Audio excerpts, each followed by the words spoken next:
ക്രിക്കറ്റിലെ hit flop അച്ഛൻ മകൻ ജോഡികൾ ഏതൊക്കെയെന്ന് നോക്കാം. Vivian Richards and Mali Richards. Vivian Richards എന്ന പ്ലെയറുടെ ലെഗസിയും സ്വാഗും എന്തായിരുന്നുവെന്ന് ക്രിക്കറ്റ് കാണുന്ന ആർക്കും പറഞ്ഞു കൊടുക്കേണ്ട കാര്യമില്ല. എന്നാൽ അച്ഛൻ റിച്ചാർഡ്സിന്റെ 10-1 റേഞ്ചിലേക്ക് എത്താൻ മകൻ മാലി റിച്ചാർഡ്സിന് പറ്റിയില്ല.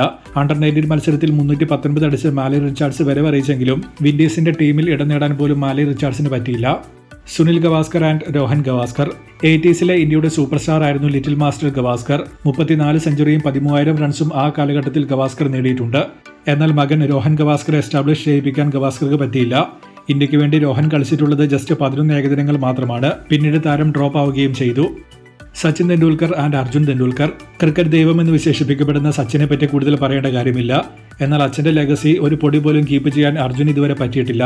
അർജുൻ സ്റ്റിൽ യങ് ആണെങ്കിലും ഇന്ത്യൻ ടീം പോയിട്ട് IPL പോലും ഒരു സ്ഥിര സാന്നിധ്യമാകാൻ അർജുന് പറ്റുമോ എന്നത് സംശയമാണ്. കാരണം മുംബൈ പോലും സച്ചിനോടുള്ള റെസ്പെക്റ്റിന്റെ പുറത്താണ് അർജുൻ എല്ലാ കൊല്ലവും ഒരു കോൺട്രാക്ട് കൊടുക്കുന്നത്. Roger Binny and Stuart Binny. 1983 world cup India വിജയിച്ചപ്പോൾ അതിൽ നിർണായക പങ്കുവഹിച്ച ഓൾറൗണ്ടർ ആയിരുന്നു റോജർ ബിന്നി. എന്നാൽ മകൻ സ്റ്റുവർട്ട് ബിന്നിക്ക് ഒരു ലോങ് കരിയർ ഉണ്ടാക്കിയെടുക്കാൻ പറ്റിയില്ല. ഇന്ത്യക്ക് വേണ്ടി 6 ടെസ്റ്റും 14 ഏകദിനവും 3 T20യും മാത്രമാണ് ബിന്നി കളിച്ചിട്ടുള്ളത്.